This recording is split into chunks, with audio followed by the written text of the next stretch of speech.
तो हेलो बच्चों, mitochondria coaching institute के इस ऑनलाइन प्लेटफॉर्म पे आपका बहुत बहुत स्वागत है। तो बच्चों, अपन आज पढ़ेंगे सेल या फिर कोशिका के बारे में कि आखिर कोशिका होती क्या है। तो अपना आज का टॉपिक क्या रहेगा, कोशिका आखिर होती क्या है। और अपन दूसरी बात करेंगे कोशिका सिद्धांत कि कोशिका सिद्धांत किसने दिया था, कौन वैज्ञानिक थे जिन्होंने कोशिका के बारे में बताया। और तीसरा अपन पॉइंट क्या पढ़ेंगे, कोशिका के आकार के बारे में अपन बात करेंगे। किसके बारे में बात करेंगे, कोशिका के आकार के बारे में बात करेंगे। तो आइए अपन अपनी क्लास को स्टार्ट करते हैं और अपन पढ़ना शुरू करते हैं। ठीक है, तो अपन सबसे पहले अपना टॉपिक क्या रहेगा कि आखिर कोशिका क्या होती है। क्या होती है कोशिका, क्या होती है। ठीक है, अपने पहले पहले लेक्चर में क्या पढ़ा था कि कोशिका की खोज किसने की थी। तो रॉबर्ट हुक ने सबसे पहले डिस्कवर्ड कोशिका को किसने किया था, तो वैज्ञानिक रॉबर्ट हुक ने किया था ना। उसके बाद में जो जीवित कोशिका की खोज की थी तो वो कौन किसने की थी, तो एंटोइन लियोन हुक ने की थी, जिन्होंने किसकी खोज की थी, तो जीवित कोशिका की खोज की थी। लेकिन वो उन वैज्ञानिकों ने ये नहीं बताया कि मतलब अगर कोशिका होती क्या है। ठीक है, कि कोशिका किन किन मतलब कणों से मिलकर बनी होती है या फिर किन किन पदार्थों से मिलकर बनी होती है, कि कोशिका में कौन सी ऐसे पदार्थ होते हैं जो कोशिका को मिलकर बनाते हैं। तो अपन आज उसी के बारे में बात करेंगे और उसी के मतलब बारे में पढ़ेंगे। ठीक है, तो अपन सबसे पहले एक लेते हैं प्लांट की सेल को, इसको लेंगे पादप पादप कोशिका की सेल को लेंगे, पादप कोशिका। ठीक है, पादप कोशिका में सबसे पहले अपन सबसे उसकी बाहरी भाग की संरचना देखेंगे। किसको देखेंगे, बाहरी भाग की संरचना को देखेंगे, जो कि किस प्रकार होती है, कुछ इस प्रकार होती है। ठीक है, किस प्रकार होती है, कुछ इस प्रकार होती है।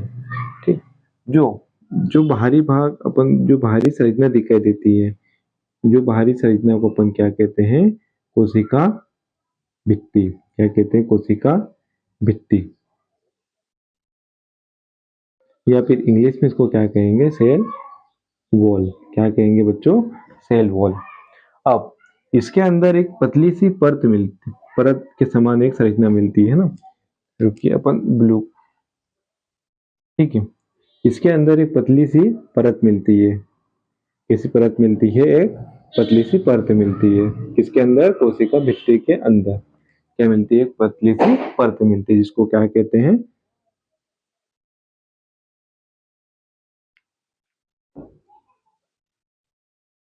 कोशिका झिल्ली।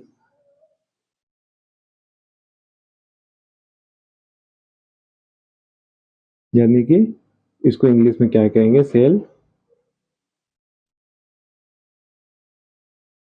मेम्ब्रेन। क्या कहेंगे, सेल मेम्ब्रेन। ये जो कोशिका झिल्ली होती है, इसको मतलब ये इन चीजों की रिस्पॉन्सिबल होती है कि अपन को कौन से पदार्थों को अंदर जाना है और कौन कोशिका के लिए अच्छा मतलब पदार्थ है और कौन मतलब कोशिका को कोशिका के लिए हानिकारक पदार्थ है। ठीक है, तो उसका सिलेक्शन कौन करता है, तो कोशिका झिल्ली करती है। कौन करता है, कोशिका झिल्ली करती है। तो अपन क्या कह सकते हैं कि जो कोशिका झिल्ली होती है वो कैसी होती है, पारगम्य होती है और एक अपारगम्य होती है ना, या फिर सिलेक्टिव होती है या फिर अनसिलेक्टिव होती है ना। जिन जिन पदार्थों को ये कोशिका झिल्ली अंदर देने जाने देती है उसके लिए क्या होती है, पारगम्य होती है। और जिन पदार्थों को ये कोशिका अंदर नहीं जाने देती है तो उसके लिए क्या होती है, अप अर्ध पारगम्य होती है। ठीक है, या फिर अपारगम्य होती है नहीं, या फिर जिन कोशिका। अब अपन कोशिका के अंदर बात करते हैं। कोशिका के अंदर, कोशिका झिल्ली के अंदर एक गाढ़ा सा द्रव्य पदार्थ मिलता है, द्रव्य मिलता है। इसको क्या कहते हैं, कोशिका द्रव्य, या फिर इंग्लिश में इसको क्या कहेंगे, साइटोप्लाज्म। क्या कहेंगे, साइटोप्लाज्म। ठीक है, और ये जो साइटोप्लाज्म होता है या फिर कोशिका द्रव्य होता है, यहीं पे कोशिका की जो भी एक्टिविटी होती है तो वो कहाँ पे संपन्न होती है, कोशिका द्रव्य में होती है। या फिर जो भी कार्य होते हैं, कोशिका के जो भी कार्य होते हैं वो किस में संपन्न होते हैं, तो कोशिका द्रव्य में संपन्न होते हैं। ठीक है। अब कोशिका में एक अंदर एक संरचना मिलती है, कोशिका में एक अंदर की तरफ एक संरचना मिलती है जिसको क्या कहेंगे, केंद्रक। क्या कहेंगे, केंद्रक, या फिर इंग्लिश में इसको न्यूक्लियस। ठीक है। तो कोशिका का सबसे मध्य भाग कौन सा हो गया, तो क्या हो गया, केंद्रक हो गया। क्या हो गया, केंद्रक हो गया। ठीक है। और ये जो तीनों चीजें हो गई, इन तीनों चीजों को मिला के इनको, इसको मैं यहाँ लिख रहा हूँ, कोशिका झिल्ली, कोशिका द्रव्य और केंद्रक, इन तीनों चीजों को मिला के क्या कहते हैं, तो जीव द्रव्य कहते हैं। क्या कहते हैं, जीव द्रव्य कहते हैं। ठीक है। और जिन कोशिकाओं में ये मिलेगा तो वो कैसी कोशिका रहेगी, जिन कोशिकाओं में जीव द्रव्य मिलेगा, क्या करेगा, मिलेगा, तो वो कैसी कोशिका रहेगी, तो वो जीवित कोशिका रहेगी। कैसी कोशिका रहेगी, जीवित कोशिका रहेगी।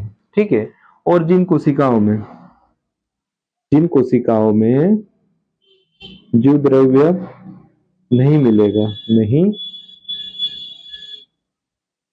मिलेगा, तो वो कैसी कोशिका रहेगी, तो मृत। वो कैसी कोशिका रहेगी, तो वो एक मृत कोशिका रहेगी। कैसी कोशिका रहेगी, एक मृत कोशिका रहेगी। ठीक है। तो जो वैज्ञानिक थे जिनका क्या नाम था, रॉबर्ट हुक, जिन्होंने कैसी कोशिका की खोज की थी, एक मृत कोशिका की खोज की थी। ठीक है। कैसी कोशिका की खोज की थी, तो एक मृत कोशिका की खोज की थी, जिसमें क्या नहीं था, तो इसमें जीव द्रव्य नहीं था, यानी कि कोशिका झिल्ली, कोशिका द्रव्य और केंद्रक अब मतलब प्रेजेंट नहीं था। तो वो कोशिका कैसी कोशिका थी, तो वो कोशिका एक कैसी कोशिका थी, तो मृत कोशिका थी। और जो एंटेनो लियोनोव थे, उन्होंने कैसी कोशिका की खोज की थी, जीवित कोशिका की खोज की थी। ठीक है। कैसी कोशिका की खोज की थी, तो एक जीवित कोशिका की खोज की थी। और अगर जीवित कोशिका है तो उसमें क्या मिलेगा, तो उसमें क्या मिलेगा, एक जीव द्रव्य मिलेगा, यानी कि कोशिका झिल्ली प्रेजेंट होगी, कोशिका द्रव्य प्रेजेंट होगा, और उसमें एक एक गोलाकार केंद्रक भी प्रेजेंट होगा। क्या होगा, गोलाकार केंद्रक या फिर न्यूक्लियस भी प्रेजेंट होगा। तो वो एक कोशिका रहेगी, तो एक जीवित कोशिका रहेगी, जिसकी खोज है ना, जिसको किसने खोजा था, तो वो एंटेनो लियोनोव ने खोजा था। किसने खोजा था बच्चों, तो एंटेनो लियोनोव ने खोजा था। ठीक है। अब ये हो गई कोशिका। हाँ। और ये जो कोशिका भित्ति होती है, ये जो कोशिका भित्ति होती है, कोशिका भित्ति होती है, ये कोशिका का मृत भाग माना जाता है। ठीक है। क्योंकि इसमें जो कंपोजिशन मिलते हैं, है ना, यानी कि जो कण मिलते हैं, ये जैसे अपन मान के चलते हैं कि सेल्यूलोज हो गया। ठीक है। और इसमें कौन कौन से कण हो जाएंगे, सेल्यूलोज हो गया, गैलेक्टोज हो गया, मेनोन्स हो गया, जो जो इसकी मतलब कोशिका भित्ति की संरचना को बनाते हैं, वो कैसे रहेंगे, मतलब वो अपसेंट मान सकते हैं अपन, या फिर जिनका क्या हो जाता है, डिपोजिशन हो जाता है, या फिर डिपोजिशन हो जाता है, यानी कि किसी कगार पे आ जाते हैं, मतलब वो मृत अवस्था में हो जाते हैं। अगर वो मृत होंगे तो ये भी कैसे होगा, मृत होगा, है ना। तो कोशिका कोशिका का मृत भाग किसको कहेंगे, कोशिका भित्ति को कहेंगे। और ये जो कोशिका भित्ति होती है, क्या होती है, ये जो कोशिका भित्ति होती है केवल और केवल किसमें मिलती है, केवल प्लांट्स में मिलती है। किसमें मिलती है, तो वो केवल और केवल प्लांट्स में मिलती है। ठीक है। मेरे ख्याल से आपको इतनी बात समझ में आ गई होगी। तो सबसे पहले कोशिका के बाहर का भाग को क्या कहेंगे, कोशिका भित्ति। क्या कहेंगे, कोशिका भित्ति, या फिर इंग्लिश में क्या कहेंगे, सेल वॉल कहेंगे। ठीक है। अब कोशिका भित्ति के अंदर, कोशिका भित्ति के अंदर एक पतली सी परत मिलती है। क्या मिलती है, कोशिका भित्ति के अंदर एक पतली सी परत मिलती है, उसको अपन क्या कहेंगे, कोशिका झिल्ली। क्या कहेंगे, कोशिका झिल्ली, यानी कि सेल मेम्ब्रेन। इंग्लिश में क्या कहेंगे, सेल मेम्ब्रेन। ठीक है। अब कोशिका झिल्ली, कोशिका झिल्ली के अंदर एक और मतलब एक गाढ़ा सा द्रव मिलेगा। जिसमें कि जो भी क्रियाएं होगी वो सारी संपन्न कहाँ पे होगी, तो कोशिका द्रव्य में होगी। तो कोशिका झिल्ली के अंदर का भाग क्या रहेगा, कोशिका द्रव्य क्या रहेगा, कोशिका द्रव्य। और इसमें एक कोशिका द्रव्य में एक गोलाकार संरचना मिलती है, क्या मिलती है, गोलाकार संरचना मिलती है, जिसको क्या कहते हैं, न्यूक्लियस या फिर केंद्रक कहते हैं, क्या कहते हैं, केंद्रक कहते हैं, है ना। और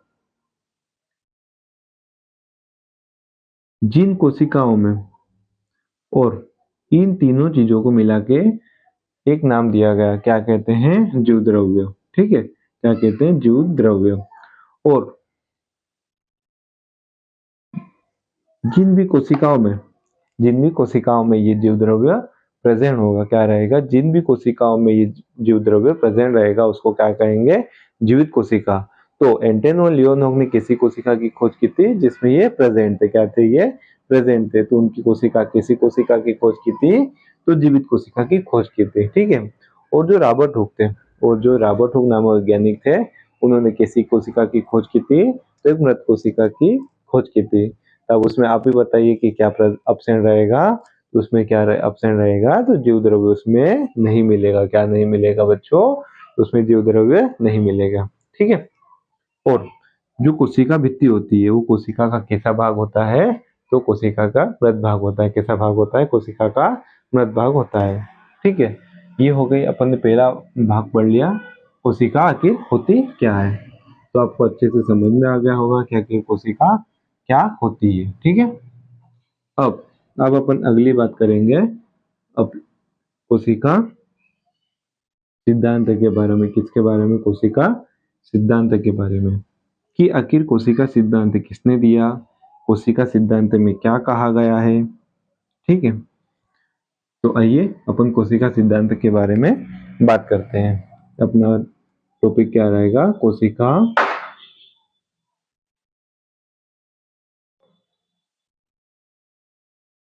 सिद्धांत। ठीक है। कोशिका सिद्धांत सबसे पहले सन 1838 में, सन 1838 में एक वैज्ञानिक थे जिनका नाम क्या था, स्लाइडन। क्या नाम था, स्लाइडेन। जो जो एक क्या थे, पादप वैज्ञानिक थे। जो क्या थे, एक पादप वैज्ञानिक थे, पादप वैज्ञानिक। ठीक है, या फिर इंग्लिश में क्या थे, एक बोटनिस्ट थे। क्या थे, एक बोटनिस्ट थे। जाहिर सी बात है, अगर वो पादप वैज्ञानिक होंगे तो किसकी स्टडी करेंगे, वो प्लांट्स की स्टडी करेंगे। किसकी स्टडी करेंगे बच्चों, तो वो प्लांट्स की स्टडी करेंगे। ठीक। अब उन्होंने मल्टीपल प्लांट्स की, बहुत सारे प्लांट्स की स्टडी करी। क्या करी, बहुत सारे प्लांट्स की स्टडी करी, और उन्होंने एक निष्कर्ष निकाला, उन्होंने एक निष्कर्ष दिया। और वो निष्कर्ष क्या था, कि कोई सा भी पादप हो, कोई सा भी पादप हो, वो किससे मिलकर बना होता है, तो एक कोशिका से मिलकर बना होता है। किससे मिलकर बना होता है, तो वो एक कोशिका से मिलकर बना होता है। किससे मिलकर बना होता है, कोशिका यानी कि सेल से मिलकर, किससे मिलकर बना होता है, कोशिका। बहुत सारी कोशिका मिलकर किसका निर्माण करती है, प्लांट्स का निर्माण करती है। किसका निर्माण करती है, प्लांट्स का निर्माण करती है। ठीक है।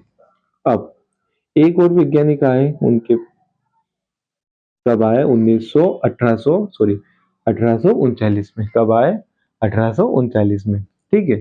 जिनका क्या नाम था, स्वान। जो जो क्या थे, एक प्राणी वैज्ञानिक। जो क्या थे, प्राणी वैज्ञानिक। क्या थे, प्राणी वैज्ञानिक, है ना। तो जाहिर सी बात है कि प्राणी वैज्ञानिक रहेंगे तो किसकी खोज करेंगे, जंतु की या फिर एनिमल्स की। तो उन्होंने बहुत सारे या फिर मल्टीपल मल्टीपल एनिमल्स के अध्ययन या फिर स्टडी करने के बाद में उन्होंने क्या किया, बहुत सारे जीव जंतुओं की स्टडी करने के बाद में उन्होंने भी एक निष्कर्ष निकाला। ठीक है, कि जो प्रत्येक जीव होते हैं या फिर प्रत्येक जीव जंतु होते हैं, उनमें क्या मिलता है, एक पतली सी संरचना, पतली संरचना मिलती है ना, जिसको क्या कहते हैं, जीव द्रव्य। नहीं नहीं, सॉरी सॉरी, जीव द्रव्य, जीव जीवद्रव्य झिल्ली, क्या कहते हैं, जीवद्रव्य झिल्ली या फिर कोशिका झिल्ली, है ना। तो कोशिका झिल्ली की खोज का श्रेय किसको जाएगा, स्वान को जाएगा। किसको जाएगा, स्वान को जाएगा, जिन्होंने किसकी खोज की, जो कोशिका भित्ति के अंदर जो संरचना मिलती है, ठीक है, या फिर ये तो एक अपने जूलॉजिस्ट थे, तो इन्होंने किस में देखी, कोशिका झिल्ली को तो जंतुओं में देखी। तो एक पतली सी संरचना मिलती है, उसको क्या कहते हैं, जीवद्रव्य झिल्ली या फिर कोशिका झिल्ली, ठीक है। कि खोज का श्रेय किसको जाएगा, तो स्वान को जाएगा। और उन्होंने जंतुओं की खोज तो करी, बहुत सारे जंतुओं के ऊपर रिसर्च या फिर उनके अध्ययन तो किया ही, और उन्होंने बहुत सारे प्लांट्स या फिर पादपों का अध्ययन या फिर उनके ऊपर भी उन्होंने रिसर्च करी। तो उन्होंने बहुत सारे प्लांट्स की स्टडी करने के बाद में उन्होंने एक निष्कर्ष निकाला, है ना, कि सभी प्लांट्स, कौन से, सभी प्लांट्स, सभी प्लांट्स में क्या मिलती है, कोशिका भित्ति मिलती है। क्या मिलती है, कोशिका भित्ति मिलती है। वो चाहे कोई सा भी प्लांट्स हो, कोई सा भी प्लांट्स हो, उसमें क्या मिलेगी, कोशिका भित्ति, यानी कि सेल वॉल। क्या मिलेगी, सेल वॉल, ठीक है। तो और उन्होंने उन्होंने फिर मतलब मतलब उन्होंने सबसे पहले किसकी, जीव द्रव्य झिल्ली की या फिर कोशिका झिल्ली की खोज की। उसके बाद में उन्होंने कोशिका भित्ति की खोज की कि सभी प्लांट्स में क्या मिलेगी, कोशिका भित्ति मिलेगी। अब उन्होंने जो मतलब उन्होंने एक फिर कथन दिया कि जो भी प्लांट्स हैं और और जो भी एनिमल्स है या फिर जंतु है का निर्माण किससे होता है, तो कोशिका से होता है, ठीक है। अब दोनों वैज्ञानिकों ने मिलकर एक सिद्धांत दिया जिसका क्या नाम था, कोशिका सिद्धांत। और उस सिद्धांत में उन्होंने क्या बोला कि सभी जो भी जंतु हो गए या फिर जो भी पादप हो गए, वो किससे मिलकर बने होते हैं, तो वो कोशिका से मिलकर बने होते हैं। किससे मिलकर बने होते हैं, कोशिका से मिलकर बने होते हैं। लेकिन लेकिन जब इन दोनों वैज्ञानिकों से पूछा गया, जब दोनों वैज्ञानिकों से पूछा गया कि जो नई कोशिका है वो आखिर आई तो कहाँ से आई, आखिर जो नई कोशिका है तो वो बनी कहाँ से बनी, ठीक है, मतलब उसका जन्म कहाँ से हुआ, ठीक है। तो अब ये दोनों वैज्ञानिक स्लीडन और स्वान ये बताने में असमर्थ हो गए कि भाई नई कोशिका की आई तो कहाँ से आई। तो उसके बाद में एक वैज्ञानिक थे जिनका क्या नाम था, सन 1855 में 1855 में एक वैज्ञानिक जिसका नाम था रुडोल्फ विर्चो। क्या नाम था, रुडोल्फ विर्चो, जिन्होंने जिन्होंने ये बताया कि जो नई कोशिका होती है वो किससे, जो नई कोशिका होती है वो किससे बनी होती है, तो पूर्व स्थित जो जो अपने माता पिता से रहती है, मतलब जो पुरानी कोशिका होती है कि विभाजन से, पुरानी कोशिका के विभाजन से ही नई कोशिका का निर्माण होता है। तो उन्होंने क्या बोला कि जो जो पुरानी कोशिका के विभाजन से ही किसका निर्माण होता है, तो नई कोशिका का निर्माण होता है। नई नई कोशिका का निर्माण होता है, ठीक है। तो अब इन्होंने बता दिया कि जो नई कोशिका होती है वो कहाँ से आती है, तो पुरानी कोशिका के विभाजन से नई कोशिका कोशिका का जन्म होता है। क्या होता है, नई कोशिका, पुरानी कोशिका, जो पुरानी कोशिका होती है उससे किसका निर्माण होता है, तो नई कोशिका का निर्माण होता है, ठीक है। तो ये था बच्चों अपना कोशिका सिद्धांत, है ना, जो किसने दिया, स्लीडन और स्वान ने। लेकिन वो ये बताने में असमर्थ हो गए थे कि आखिर कोशिका, अगर जो पुरानी कोशिका होती है उनका, जो पुरानी, जो नई कोशिका, सॉरी, जो जो नई कोशिका होती है उसका मतलब वो आखिर आई तो कहाँ से आती है, ठीक है। तो फिर उसके बाद में एक मतलब उसके बाद में ये बताने में असमर्थ हो गए। तो उसके बाद में एक वैज्ञानिक का जिसका क्या नाम था, रुडोल्फ विर्चो, जो कब आए 1855 में। और उन्होंने बोला कि जो जो कि नई कोशिका होती है उसका निर्माण कैसे होता है, तो जो पुरानी कोशिका होती है उसके विभाजन से ही नई कोशिका का निर्माण होता है। ठीक है, तो आपको ये,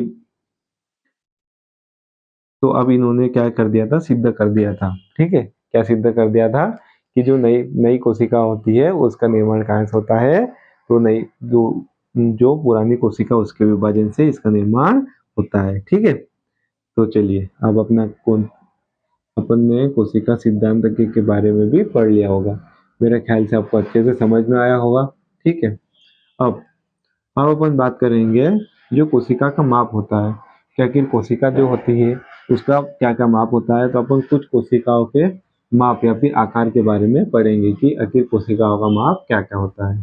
तो सबसे पहले अपन हेडिंग डाल लेते हैं, क्या डाल लेते हैं, हेडिंग। कोशिका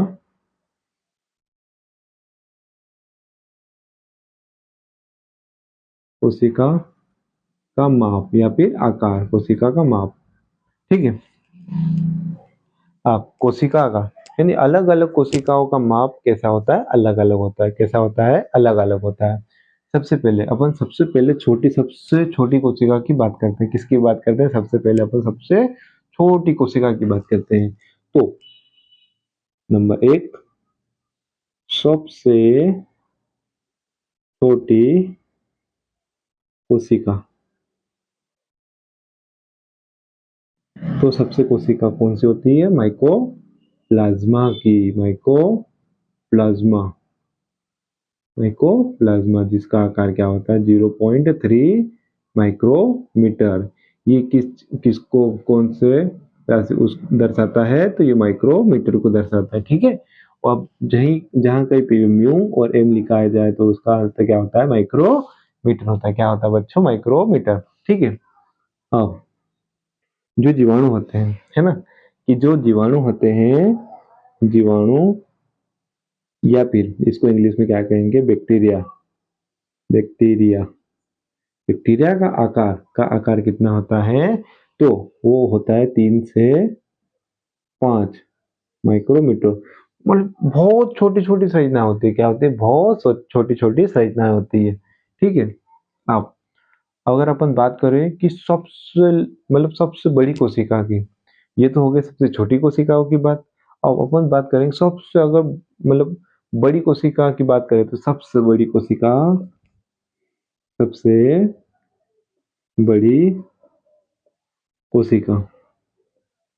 सबसे बड़ी कोशिका तो क्या हो जाएगा, शुतुर मुर्ग का अंडा। क्या हो जाएगा, शुतुर मुर्ग का अंडा, जो कि सबसे बड़ी कोशिका होती है। कैसी कोशिका है, जो कि सबसे बड़ी कोशिका है। ठीक है, अब अपन आरबीसी के आकार की बात भी कर लेते हैं। तो आरबीसी आरबीसी के आकार की बात करने से पहले अपन जो सबसे लंबी कोशिका की बात कर लेते हैं ना। तो सबसे लंबी कोशिका